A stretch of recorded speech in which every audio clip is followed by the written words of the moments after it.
आठवडाभरापूर्वी पेठवडगावमधील श्री बिरदेव मंदिराचं कुलूप तोडून चोरट्यांनी मंदिरातील चांदीची छत्री आणि चांदीचे शिवलिंग असा ऐवज लंपास केला होता।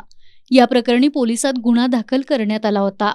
वडगाव पोलिसांच्या गुन्हे शोध पथकाला मिळालेल्या गोपनीय माहितीच्या आधारे पोलिसांनी अमृत सलगर आणि स्वप्नील धनवडे या दोघांना संशयित म्हणून ताब्यात घेतलं। चौकशीत त्यांनी चोरीची कबुली दिल्यानंतर त्यांना अटक करण्यात आली आहे। या चोरीमध्ये 1 किलो 900 ग्रॅम वजनाची चांदीची छत्री आणि 750 ग्रॅम वजनाचे चांदीचे शिवलिंग असा एकूण 2,88,285 रुपयांचा मुद्देमाल पोलिसांनी जप्त केला।